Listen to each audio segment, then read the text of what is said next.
Shyam damn दंड भेद लोकतंत्र अब इसी तक सीमित रह गया है, जबकि लोकतंत्र में इन सब चीज़ों का कोई मायना नहीं होना चाहिए।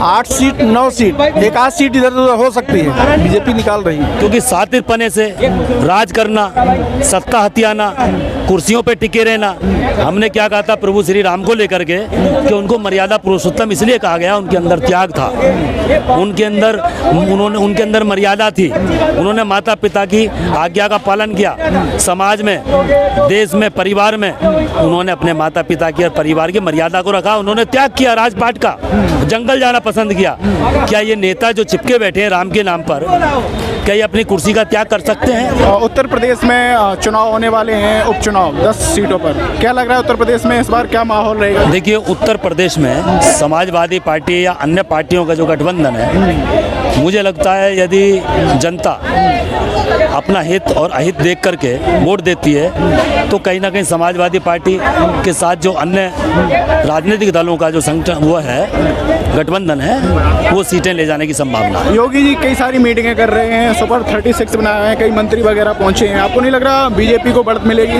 देश में लोकतंत्रात्मक प्रणाली के अलावा लोग धार्मिक दृष्टि से देखते हैं तो निश्चित तौर पर भाजपा को लाभ होगा, और यदि देश हित में, लोक हित में और जन कल्याणकारी कार्यों को देखते हुए अगर जनता अपने मतदान का उपयोग करती है तो मुझे नहीं लगता कि उत्तर प्रदेश में 10 सीटों पे भाजपा कहीं जीत पाए। मोदी जी का जो जिस तरीके से उन्होंने दोबारा गवर्नमेंट बनाई है और लोकसभा में जीते हैं मोदी जी, आपको नहीं लग रहा है किसका प्रभाव रहेगा यूपी में? देखिए, लोकसभा में इस बार ये आप भी जानते हैं पूर्ण बहुमत से सरकार नहीं बनी है, लेकिन जो सहयोगी दल हैं भाजपा के, उनको कहीं ना कहीं साथ में लेकर के इन्होंने केंद्र में सरकार स्थापित की है, और जो इनके सहयोगी दल हैं उनको कोई प्रभावशाली मंत्रालय नहीं दे रखे, आप भी जान रहे हैं, केवल कैबिनेट मंत्रालय दे करके छोटे मोटे मिनिस्ट्री दे दिए हैं जो लाभकारी नहीं है, जो बड़े बड़े कार्य हैं। देखिए, एक समय ऐसा था कांग्रेस के समय में तो कोयला घोटाले का आरोप लगा, और जब से भाजपा आई है कोयले की खदानें बेच डाली,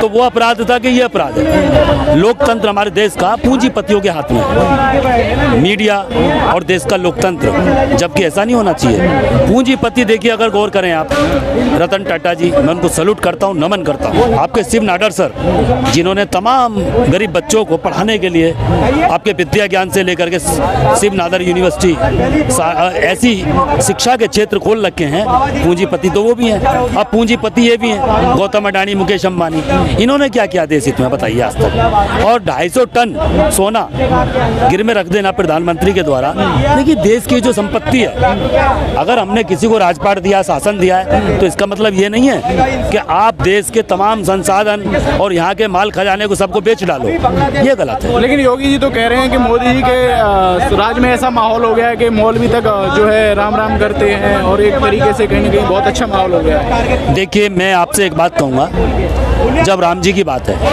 पहली बात तो राम जी को भगवान या मर्यादा पुरुषोत्तम क्यों कहा गया? पहला नंबर, उनके पद चिन्हों पे पहली बात तो जो राम के नाम को बदनाम करने में लगे हैं, और भगवान राम के नाम पर जितनी अराजकता देश भर में या उत्तर प्रदेश भर में देखने को मिल रही है, वो जानते भी नहीं है राम जी का जो पद चिन्हों पे चले, कोई भी नहीं चलता है। क्यों? राम जी को देखिए मर्यादा पुरुषोत्तम इसलिए कहा गया, पुरुषोत्तम यानी पुरुषों में उत्तम, मर्यादा। देखिए, राम जी के जो परिवार के लोग हैं, उन्होंने उनको 14 साल का वनवास भेजा, क्या मुसलमानों ने भेजा? जो 14 साल का वनवास दिया उनके परिवार के लोगों ने दिया, तो उन्होंने समाज में अपने माता पिता, अपने परिवार की मर्यादा को रखा, उनकी आज्ञा का पालन किया। 14 साल वनवास काटे कि नहीं काटे? क्या लग रहा है यूपी में चुनाव होने वाले हैं, क्या माहौल रहेगा? बीजेपी जीत पाएगी? 100% जीतेगी। जी। क्यों जीतेगी? अच्छे काम, क्या अच्छे काम रहे? हर अच्छे काम। वो तो कह रहे हैं कि बहुत सारी चीज़ें ऐसी हैं जो सही रास्ते, मतलब सही उनके बारे में इमेज नहीं बन रही है। यही तो बात है। जो कमेटी दिल्ली से गठित हुई, आज जो बीजेपी 36 जो सुपर 36 यहाँ के जो चाणक्य गए, चाणक्य कहाँ गए थे? आपके पटना के कौन सी यूनिवर्सिटी जो 6 महीना जली थी? तो नहीं, चाणक्य की बात तो अलग हो गई। चाणक्य तो आजकल किसी को भी कह दिया जा रहा है। जब सब कोई चाणक्य नहीं हो सकता, जब योगी जी को साइड किया गया तो उसका परिणाम यूपी में देख लिया। तो आपको क्या लग रहा है यूपी में? हम आपसे मिलते रहेंगे, यहीं पे मिलते रहेंगे। 8 सीट 9 सीट, एक आध सीट इधर उधर हो सकती है, बीजेपी निकाल रही है। चाणक्य ने जीत बता रहे, चाणक्य भेजे गए हैं उधर। देखिए, श्याम द्याम दंड भेद, लोकतंत्र अब इसी तक सीमित रह गया है, जबकि लोकतंत्र में इन सब चीज़ों का कोई मायना नहीं होना चाहिए। क्यों? क्योंकि सातिरपने से राज करना, सत्ता हथियाना, कुर्सियों पे टिके रहना। हमने क्या कहा था प्रभु श्री राम को लेकर के कि उनको मर्यादा पुरुषोत्तम इसलिए कहा गया, उनके अंदर त्याग था, उनके अंदर मर्यादा थी। उन्होंने माता पिता की आज्ञा का पालन किया। समाज में, देश में, परिवार में उन्होंने अपने माता पिता की और परिवार की मर्यादा को रखा। उन्होंने त्याग किया राजपाट का, जंगल जाना पसंद किया। क्या ये नेता जो चिपके बैठे हैं राम के नाम पर, क्या ये अपनी कुर्सी का त्याग कर सकते हैं? इनके अंदर लोभ मोह नहीं नजर आता आपको? आपको दिख रहा है लोभी लालची है कि नहीं है? देखिए, त्यागी जो होता है, तपस्वी जो होता है, अध्यात्म जो होता है, वो धर्म की क्रूरता नहीं दिखाएगा। जो आध्यात्मिक व्यक्ति होगा, अध्यात्म का मार्ग ऐसा है, साधना का मार्ग है, विपश्यना का मार्ग है, मेडिटेशन का, शांति का मार्ग है। लेकिन इन्होंने तो अशांति फैला रहे कि पूरे देश में देखा जाए। योगी जी तो ये कह रहे हैं उनकी डबल इंजन की सरकार में यूपी में गुंडागर्दी कम हुई है। जो समाजवादी पार्टी पर आरोप लगाते हैं गुंडागर्दी बहुत थी इनके में। देखिए, मैं एक बात कहूँगा आपसे, उत्तर प्रदेश का पूरे देश भर में जो अपराधी है, आप अगर अपराध करते हैं तो उसके लिए आप दोषी हैं, हम अपराध करते तो हम दोषी हैं। लेकिन जिसने अपराध किया उसके घर को बिल्डोजर से तोड़ने से उसके बीवी बच्चे रोड पे आएंगे कि नहीं आएंगे? क्या ये इंसानियत को शर्मसार करने वाली घटना नहीं है? हाँ, जो अपराधी है उसको जो कड़ी से कड़ी सजा दी जाए वो दीजिए।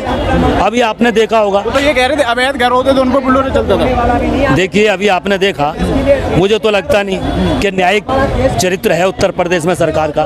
क्यों? क्योंकि अभी देखिए, एक टीचर जो महिला थी उसके साथ छेड़खानी की घटना हुई। उसने FIR भी शायद लिखाई या ना लिखाई, क्या हुआ, मगर कुछ 2-3 दिन के अंदर ही उस महिला की, उसके पति की, उसकी 2 मासूम नन्ही जो नाबालिग बिटियां थी, बच्चे हैं। तो क्या आपको लग रहा है कि उत्तर प्रदेश में क्राइम खत्म हो गया है? और वो भी दलित की बेटी, दलित परिवार, उसका पूरा सर्वनाश करके रख दिया। तो क्या कहेंगे आप? मारने वाला जो था, मारने वाला पकड़ा गया, मारने वाले का क्या बिल्डोजर से घर तोड़ दिया? नो, मारने वाला कौन था बताइए, से पूछिए उन्हीं के क्लोज से।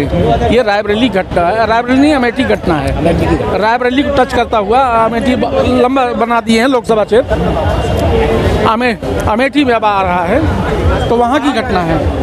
लड़की के कुछ नाजायज संबंध उस लड़के दूसरे लड़के से आरोप गलत लगा, सुनो पहले छेड़खानी की घटना को अंजाम दिया और उसने परिवार में इसकी चर्चा भी की। पहले सुनो, उसके बाद उन्होंने FIR करके, देखिए उत्तर प्रदेश जब पुलिस ने एक्शन लिया नहीं, पहले सुनोगे नहीं, उस लड़की से जो टीचर हुई, जिस लड़के ने गोली चलाया है, दोनों के संबंध थे, रिश्ता कहीं और हुआ,